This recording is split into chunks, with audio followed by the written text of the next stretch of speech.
मेरे प्रिय भाइयों तथा बहनों, आज हम संत डोमिनिक का चौथा दिन के नबीना में प्रवेश कर रहे हैं और आज का विषय है एक ऐसी घटना जो संत डोमिनिक का जीवन को बदल दिया। संत डोमिनिक के बारे में एक ऐसी कहानी है जो हर एक डोमिनिकन से परिचित है और मुझे लगता है कि आज हमारे लिए इस कहानी यानी इस घटना के बारे में जानना और इसका अर्थ समझना बहुत जरूरी है।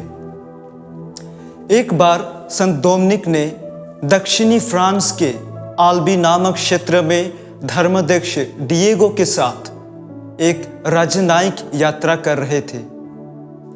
यह विशेष यात्रा डोमिनिक के जीवन में एक महत्वपूर्ण मोड़ साबित हुआ, जिससे उनकी आंखें इस विस्तृत दुनिया के लिए और इसकी समस्याओं के लिए खुल गई।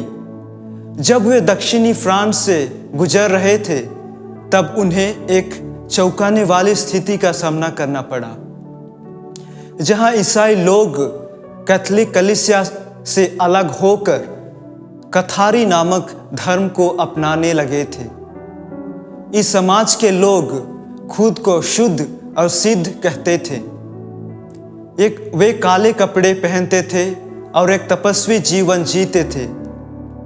धन दौलत होते हुए भी दूसरों को दिखाने के लिए गरीबी का जीवन जीते थे, जिसे देखकर कैथोलिक पुरोहित और याजक लोग अपना विश्वास खोने की राह में थे।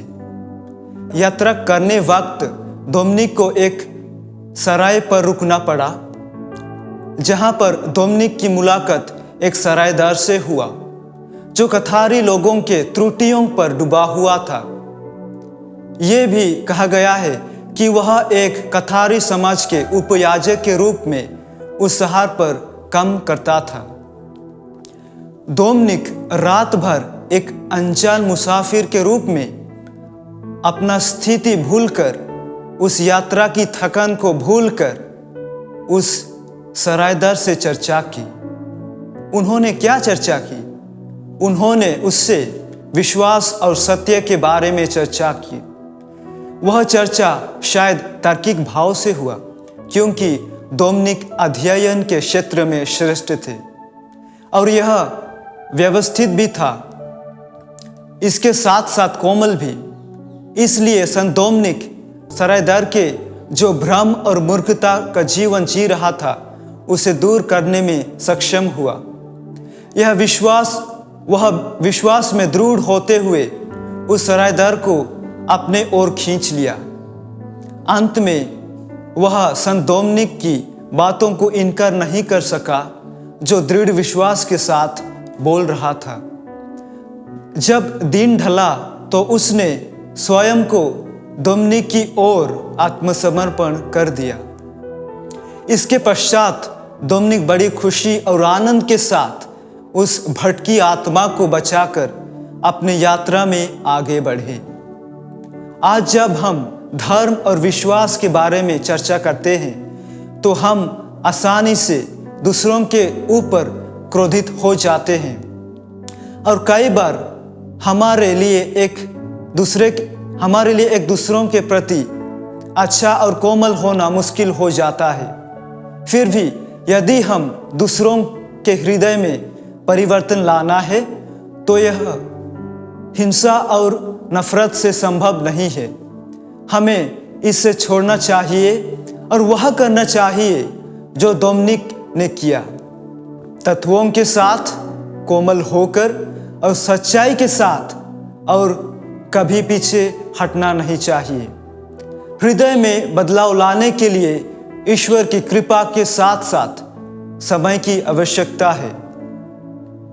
तो मेरे प्रिय भाइयों तथा बहनों, आइए हम संत डोमिनिक की मध्यस्थता द्वारा ईश्वर से प्रार्थना करें कि वह हमें अनुग्रह प्रदान करे, ताकि हम ईश्वर के वचन को हमारे अच्छे कार्यों द्वारा और हमारे जीवन द्वारा दूसरों को प्रचार कर सके और उनके हृदय में बदलाव ला सके। आमीन। संत डोमिनिक से प्रार्थना। हे मधुर आशा, जिसे आपने उन लोगों को दी है जो आपकी मृत्यु के समय रोए, यह आश्वासन देते हुए कि आपके जाने के बाद आप अपने बच्चों की सहायता करेंगे। पूर्ण कर हे पिता जो आपने कहा था और अपनी प्रार्थनाओं द्वारा हमारी सहायता कर। आप जो बीमारों रोगियों को चंगा करके दिव्य रोशनी से आलोकित करते हुए यीशु से हमारे लिए प्रार्थना करें कि वे हमारे पीड़ित हृदयों को स्वस्थ करें। पूर्ण कर हे पिता जो आपने कहा था और अपनी प्रार्थनाओं द्वारा हमारी सहायता कर। पिता और पुत्र और पवित्र आत्मा की महिमा होवे। पूर्ण कर हे पिता जो आपने कहा था और अपनी प्रार्थनाओं द्वारा हमारी सहायता कर। हे दिव्य पिता संत डोमिनिक, हमारे लिए प्रार्थना कर कि हम क्रिस्त के प्रतिज्ञाओं के योग्य बन जाए। हम प्रार्थना करें। हे प्रभु, तूने अपनी कलीसिया को अपने धर्मवीर संत डोमिनिक की पवित्रता और शिक्षा द्वारा प्रेरित किया। उनका पुण्य प्रभाव तथा शिक्षा माता कलीसिया की सहायता के लिए पहुँची। उनकी मध्यस्थता द्वारा हमारी दैनिक आवश्यकताओं और आध्यात्मिक ज़रूरतों को पूर्ण कर, हमारे प्रभु यीशु क्रिस्त के द्वारा। आमीन।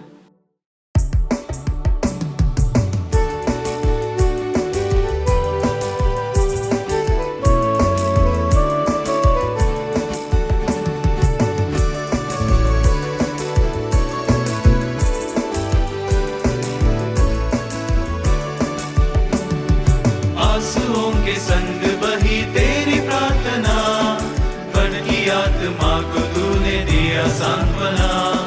दिन के प्रकाश में करता प्रचार, रात के अंधेरे में